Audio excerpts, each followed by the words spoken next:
It always starts the same. From late night calls, from overnight chats. They call you babe, and you believe this is now the real one. You are normally convinced that this is now the right one. Then boom, you ask, babe, what are we? And from nowhere, the people turn into philosophers. They turn into poets. They start telling you, you know, let's take things slow. Let's not hurry things. At this very moment is when you realize that this was not a relationship, but a mere situationship. And that is going to be the focus of our conversation today, here on the Elijah's Effect, where you hear it, you live it, and you feel it. Ladies and gentlemen, I know you could be troubled, you could be bothered. What is this situationship? Have you ever been into a hotel or restaurant and you get the aroma, the nice smell of food, but you can't afford for the food? You can't afford to buy the food? That is exactly what it is. It is a form of relationship where you only get the physical and emotional benefits of relationship, but there is no focus, there is no clarity. Your partner will tell you a lot of things. Your partner will show you a form of true love.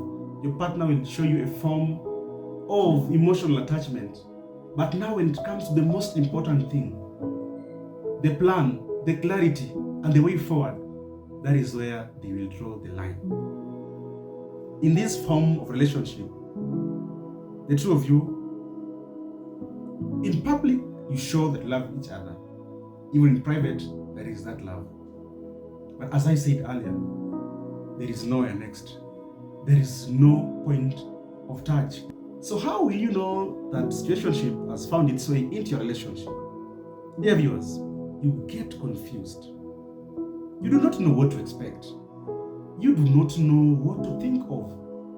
You cannot get to a point where you have the ability to reason for yourself, what to know, what to get from your partner, and how to approach certain issues with them.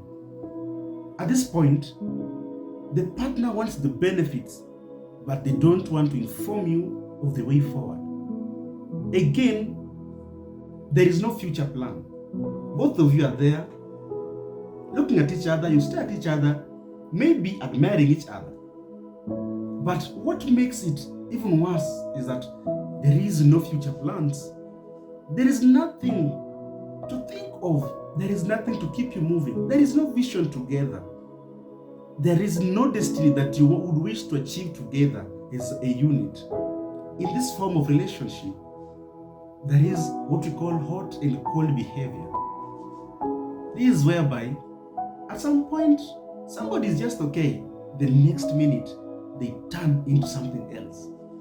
You find them laughing. When you get to the house, you find your partner really happy, talking over the phone, laughing with friends, sharing happy moments. Then from nowhere, they turn wild. It means they don't have time with you in the future. They don't have you in their future plans. But now the big question comes. Why do people really stay in these relationships? Or why do people keep glued in these relationships in as much as they know there is no future together? Dear friends, at times it comes from fear of losing them. Somebody doesn't know what to expect when these people go. They don't have the ability to hold on to the circumstances of life. Maybe they fear heartbreak. They fear the consequences that may come from it. Other times, it's about loneliness. Let's be realistic. Who would wish to stay alone? Or who would wish to be neglected? And so this will make somebody be glued into situationship because they fear that they would turn into what they're not used to. As we are old-fashioned, human beings, we are fashioned to live with people. And so if you're used to having men around you, you're used to having people close to you, it would be hard to dissolve and to digest the idea of staying alone. And this would push you into situationship, even if it's not supposed to be so. You could be there asking yourself, it's that I just feel that indeed something is not going on somewhere. You could be asking yourself, how do I get out of this? Or how do I deal with this? Ladies and gentlemen, self-understanding, self-awareness is always the first step for any progress. You have to be honest with yourself. Call yourself to a meeting and tell yourself that, this is surely not what I want. And this is not what I want to achieve. And there is nowhere I'm going to get with this relationship. Call yourself to a meeting. Speak to yourself. Align your values. Align your priorities. Up to when will I struggle? Up to when will I feel not cared for? Up to when will I be in something that I don't even understand the future? On the other hand, it involves communication. For any relationship to thrive, for anything to thrive, there must be communication. And not just communication. In this context, bring this matter on board.